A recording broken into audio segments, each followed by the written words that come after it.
tous. Alors aujourd'hui, nous allons raconter, si nous avons le temps, 2 histoires.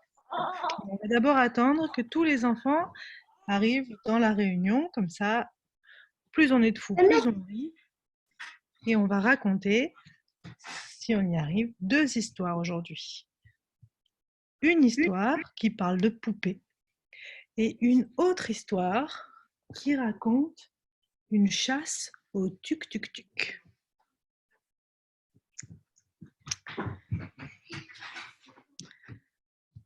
Je vous présente la couverture de notre premier livre qui s'appelle Cro-Petite. Est-ce que vous connaissez Cro-Petite? Cro-Petite, c'est une petite fille qui vivait à l'époque des Cro-Magnons. On va attendre doucement que chacun nous rejoigne. C'est nous qui allons l'entendre. Voilà. C'est moi aujourd'hui qui raconte l'histoire. Alors, je ne vais pas vous montrer. Tout le monde va entendre.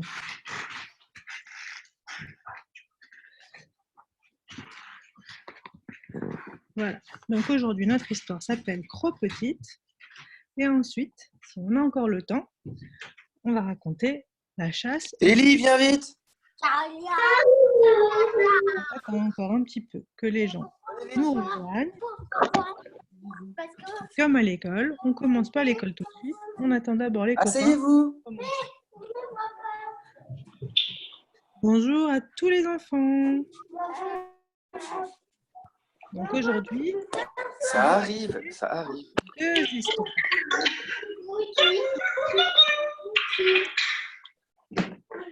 Est-ce que vous avez déjà découvert les 2 livres que nous allons raconter aujourd'hui? Alors, vous avez ce livre chez vous, et si vous voulez les découvrir avec nous, vous pouvez tout à fait les prendre et suivre la lecture au fil des pages. Si vous ne les avez pas, ce sera une découverte.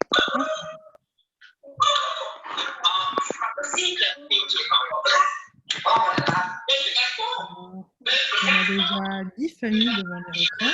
On va attendre encore un petit peu pour commencer l'histoire avec le plus d'enfants possible. Je vais mettre la vidéo ou pas? En attendant, on peut mettre un peu de musique. Qu'est-ce que vous en pensez?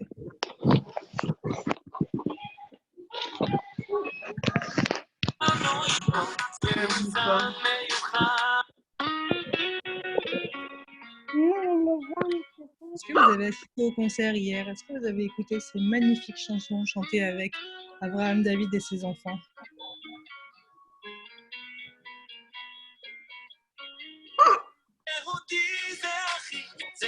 En attendant les histoires, n'hésitez pas à danser devant l'ordinateur.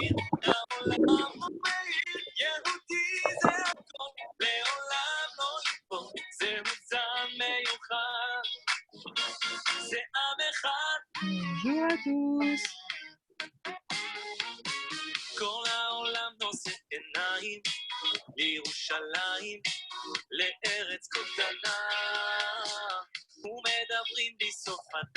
On va pas tarder à commencer, on attend encore quelques participants et d'ici 2-3 minutes, on commence la lecture.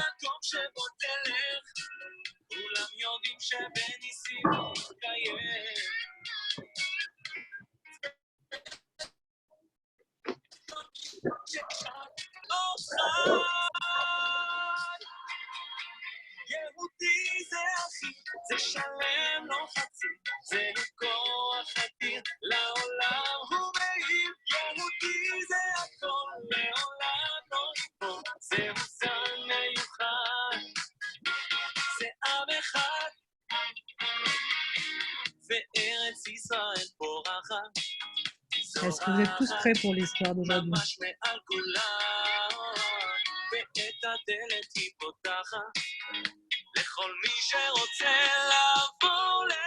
Les enfants, je ne vous entends pas. Est-ce que vous êtes prêts pour l'histoire d'aujourd'hui? Il y a des timides derrière les écrans. Alors, est-ce qu'on commence? Je vais prendre ça pour un oui. Alors, mesdames et messieurs, nous allons commencer par la première histoire qui s'appelle Cro-Petite. C'est l'histoire d'un enfant, d'une poupée et des hommes de Cro-Magnon. C'est les hommes qui vivaient longtemps, longtemps, longtemps avant nous. Et vous savez quoi? Ces hommes-là, à l'époque, ils n'avaient pas encore ils avaient découvert comment on a découvert la poupée. Cro-Petite. C'est l'été. Cette année encore, la terre et le soleil ont donné beaucoup de blé et les Cro-Magnons fêtent la moisson. Les grandes de la tribu se sont fait leur plus belle coiffure. Avec le blé qu'elles vont récolter, la tribu pourra manger tout l'hiver de bonnes galettes dorées.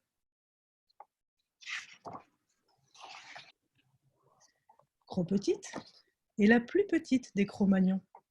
Elle est trop petite pour avoir une coiffure de grande et trop petite pour atteindre les épis de blé. Par terre, Cro-Petite voit de belles galettes d'argile séchées. Elle aussi va faire une grande récolte.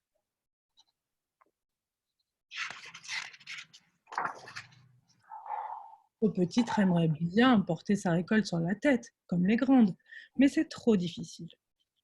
Elle serre ses galettes contre elle pour ne surtout pas en perdre. Les grandes sont déjà en train d'écraser les grains de blé pour faire la farine. Cro-Petite veut apporter sa récolte, mais tout le monde lui fait les gros yeux. Pas de terre dans notre farine. Va-t'en, lui dit sa maman.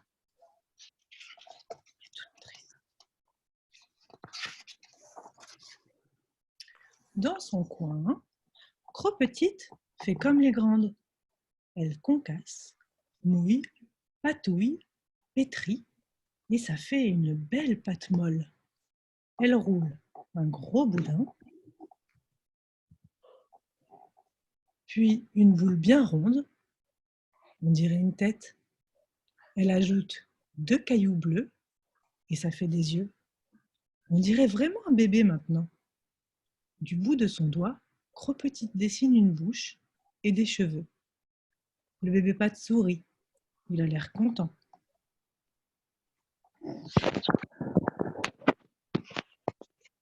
Maintenant, Cro-Petite voudrait que son bébé sente aussi bon que les galettes de farine quand elles cuisent. Vite, elle le dépose sur la grande pierre plate, juste avant que le feu soit allumé.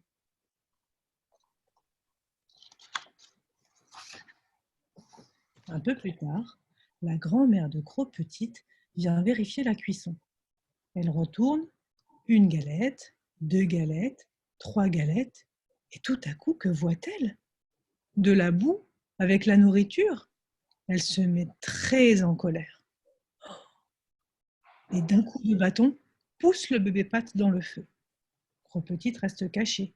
Elle sent bien qu'elle a fait une grosse bêtise. Quand le feu est éteint et que tout le monde dort, Cro-Petite fouille la cendre pour retrouver son bébé. C'est étrange, il est devenu tout lisse et dur. Comme il est encore tout chaud, Cro-Petite le serre contre elle pour se réchauffer. Cro-Petite a peur que les grandes lui prennent son bébé et le jettent pour de bon. Alors elle l'emmène dans sa cachette. C'est une petite grotte dans la grotte, si petite que seule Cro-Petite peut y entrer. Là, Cro-Petite fait la toilette de son bébé. Elle le frotte avec de la paille pour bien enlever la cendre, puis elle l'endort en le tenant contre elle. Au lever du jour, on se demande où est passée Cro-Petite. Mais ses parents suivent les traces de ses petits pieds sur le sol et découvrent la toute petite grotte. Ils voient que Cro-Petite ne dort pas seule. Il y a un drôle de bébé avec elle. Il a l'air éveillé, mais il ne bouge pas.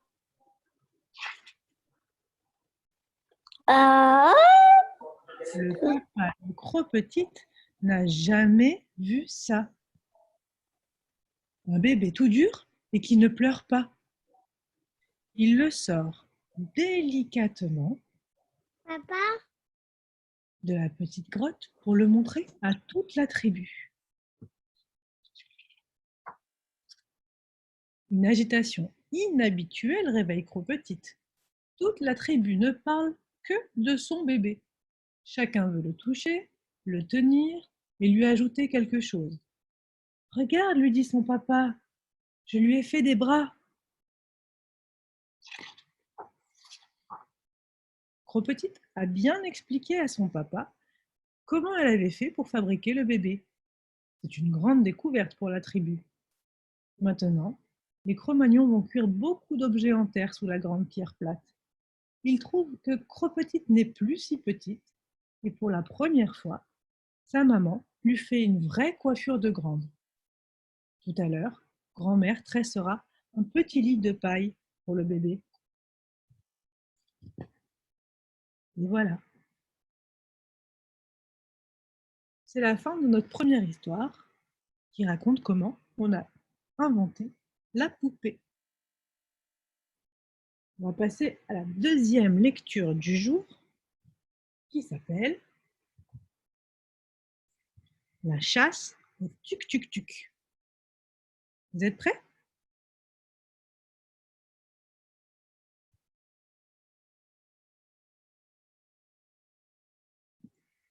La chasse au tuk-tuk-tuk. C'est la nuit. La clairière est silencieuse. Et dans le châtaignier, tout le monde semble dormir. C'est la nuit, pense Edmond l'écureuil en se retournant dans son lit. Tout le monde dort. Tout le monde, sauf moi. Edmond ferme les yeux, les ouvre, les ferme un peu mieux. Voyons voir, se dit-il au bout d'un moment. Non, je crois bien que je ne dors toujours pas. Depuis son lit, Edmond regarde la nuit par la fenêtre. C'est une nuit vraiment très noire, pense-t-il. Soudain, tuc tuc tuc, il entend un drôle de bruit. Edmond sursaute. Tuc tuc tuc, ce n'est pas un bon bruit, se dit-il. Vite, il allume sa lampe et monte chez son voisin.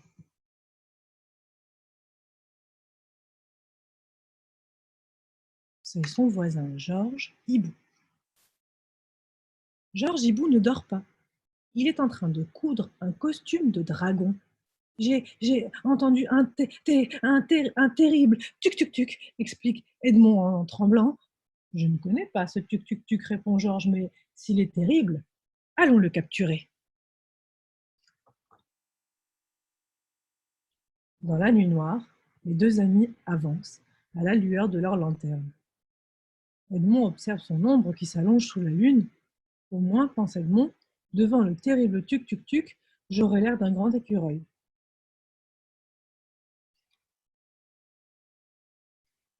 Edmond suit Georges sur le sentier. Il longe la rivière puis traverse un potager. Je n'aime vraiment pas la nuit, murmure Edmond en tenant fermement sa lanterne. Pourquoi donc demande Georges. C'est merveilleux la nuit. Georges s'arrête devant une grange. Je crois bien que nous y sommes, déclare-t-il. Caché derrière Georges, Edmond ouvre courageusement un œil. Devant lui, pas de tuc-tuc-tuc, mais une chauve-souris qui sourit. Bonsoir, Mitzi, s'exclame Georges Hibou. Georges, s'écrie la chauve-souris, quelle surprise! Nous chassons le terrible tuc-tuc-tuc, explique Georges fièrement. J'ai pensé que tu pourrais nous aider. Chasser un truc, répète comprendre. Quelle merveilleuse idée! Les trois amis inspectent la clairière. Les arbres creux, les racines, le bord de la rivière. Soudain, Edmond s'arrête. Vous entendez? Ça, le rassure Mitzi, c'est le vent dans le grand saule. Edmond écoute encore une fois et respire. Finalement, se dit-il, c'est assez beau, le vent dans le grand saule. Votre truc est peut-être parti se coucher, suggère Mitzi, au bout de quelques heures de chasse. Georges Hibou ne l'entend pas. Il fixe quelque chose dans le ciel. C'est l'étoile du châtaignier, explique-t-il. Elle habite juste au-dessus de chez nous. Edmond regarde le ciel. Je ne connais rien de plus beau que les étoiles, dit-il. Eh bien, répond Georges, si tu aimes les étoiles, alors tu dois aimer la nuit. Georges et Mitzi parlent à Edmond de la nuit. Mitzi lui montre une luciole qui vole au loin. On dirait une petite lanterne qui n'éclaire qu'elle-même, se dit Edmond. Et comme la chasse au terrible tuk-tuk-tuk n'a rien donné, les trois amis décident de rentrer. Ma lanterne s'est éteinte, s'inquiète Edmond. Ça ne fait rien, répond Mitzi. Il te reste la lune. Et elle est bien plus grande. De retour chez lui, Edmond regarde la lune, l'étoile du châtaignier et la petite luciole au loin. Il écoute encore le vent dans le grand saule. Puis il se couche en disant que la nuit c'est noir et c'est doux aussi. Le lendemain matin, le soleil est déjà haut dans le ciel quand Edmond se réveille. À travers le plafond, Edmond entend un petit bruit qui vient de chez Georges Hibou. C'est un petit bruit qu'il connaît bien, celui de sa machine à coudre. Tuc, tuc, tuc. Est-ce que vous avez compris, les enfants? D'où venait ce terrible tuc-tuc-tuc? Eh oui, c'était la machine à coudre de son ami Georges Hibou. Et voilà une chasse et une aventure pour un bruit qui venait de chez son voisin. Est-ce que les deux histoires vous ont plu, les enfants?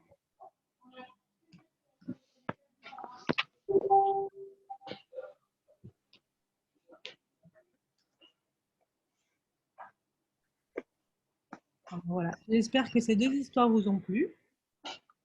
Moi, je sais pas comment on change. Non, ça nous a fait de ouf. Alors, on vous retrouve demain à 14h30 avec Dalia. On termine l'émission en musique.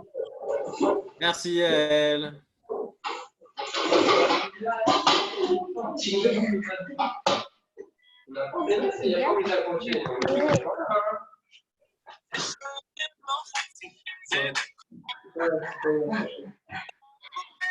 Arrête, essaie de cracher.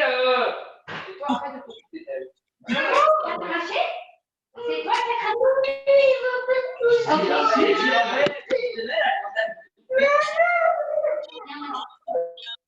עיניים לירושלים, לארץ כה קטנה, ומדברים בסוף עדיין, אבל בינתיים חלפה לה עוד שנה. לכל מקום שבו תלך, כולם יודעים שבניסים הוא מתקיים, וכל מי שרק תשאל, תשמע שעם ישראל עוד חי. יהודי זה אחי, זה שלם לא חצי, זה לכוח אדיר לעולם הוא מאיר. יהודי זה הכל, לעולם לא ייפול, זה מוסר מיוחד, זה עם אחד, וארץ ישראל פורחת, זורחת ממש מעל כולם, ואת הדלת היא פותחת לכל מי שרוצה לבוא לכאן, לכל מקום שבו תלך, כולם יודעים שבניסים הוא מתקיים. À demain les enfants, rendez-vous à la même heure sur le même Zoom pour de super histoires avec Dalia.